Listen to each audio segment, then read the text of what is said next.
Принесли на ремонт очередной телевизор ЖК. Значит, фирма Samsung.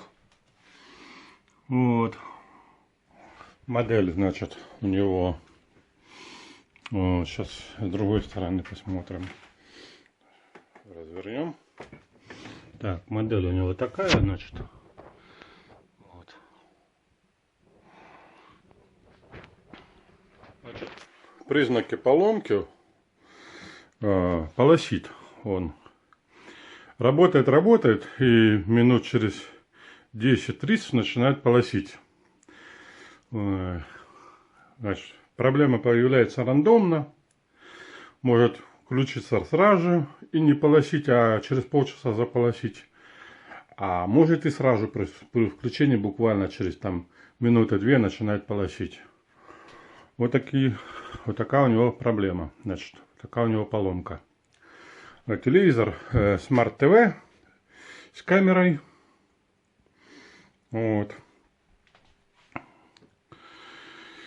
Вот буду разбираться сегодня с ним. Вот. Значит, тут еще есть один телевизор в ремонте.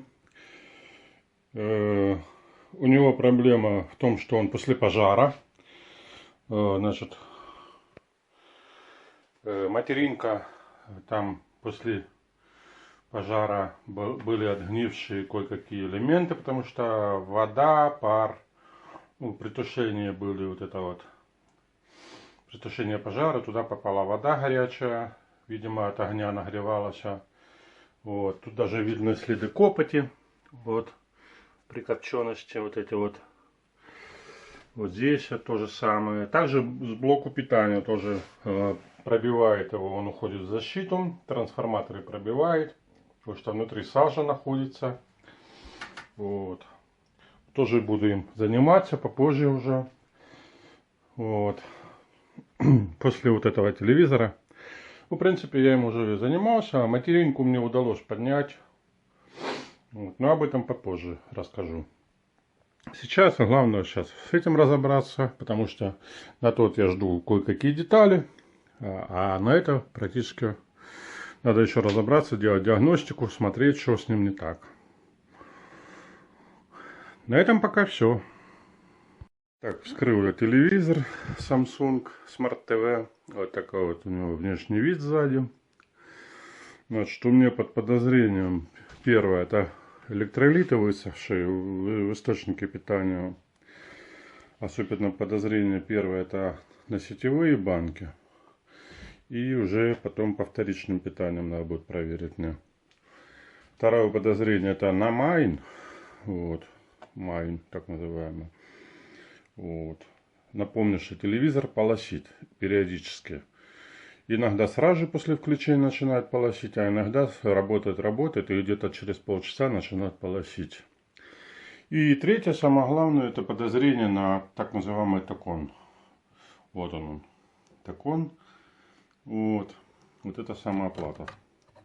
Еще причина может быть в ней. Если она может быть перегрев здесь, вот, отвал шаров или еще чего-то, или какого-то питания там не хватает. В общем, надо все это диагностику делать, смотреть. И уже дефектовку ремонтировать эту саму. Продолжаю ремонт телевизора. Значит, первое, что я сделал, проверил электролиты по питанию сети 220 вольт. Точнее, тут даже 390, потому что тут PFC стоит. Корректор коэффициента мощности, на емкости на 450 вольт, они нормальные. Значит, проверил остальные емкости электролитические, они тоже в порядке. Но тут был один нюанс. Значит, вот он разъем. И у него одна часть, вот здесь, так сказать, контакт сверху подгорел. Подгорел, значит, остальные контакты, там несколько штук, были окислены сильно. Значит, вот этот, что подгорел, я его вытащил с пластика. С пластикового разъема припаял напрямую. Вот. Остальные контакты там в нормальном состоянии, все проверил. Вот. Значит, Текон вроде нормальный, потому что я его пробовал греть. Радиатор все нормально показывает, телевизор уже. То же самое Майн. Вот. Все напряжения здесь в порядке. Вот. Телевизор сейчас показывает. Значит, сейчас я его собираю.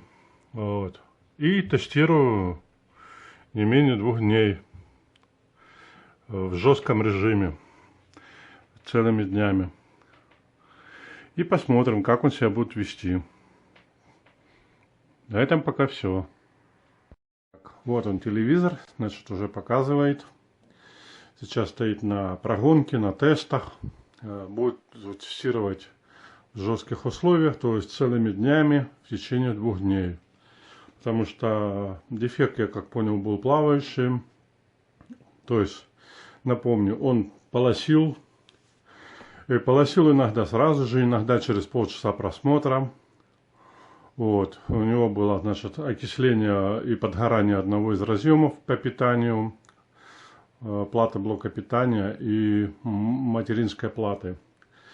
Вот. И эти контакты, какие более нормальные, более-менее зачистил, промыл солинс, так называемой отмывочной жидкостью, механически почистил, какие были подгоревшие, значит, я их поудалял, припаял провода напрямую к плате, чтобы уже был более-менее надежный контакт. И теперь сейчас вот буду гонять этот телевизор в течение 2 дней целыми днями на режиме просмотра телевизора. Ну, сейчас у меня флешка воткнута, так как у меня в комнате эфирного канала нету, а так называемое цифровое вещание Т2 у нас здесь очень плохо берет, практически, можно сказать, вообще не ловит. Вот. Поэтому как бы работает с флешки, потом подключу, может быть, даже кабельно, но это придется тянуть кабель с другой комнаты. В общем, тестируем, еще раз тестируем. На этом пока все.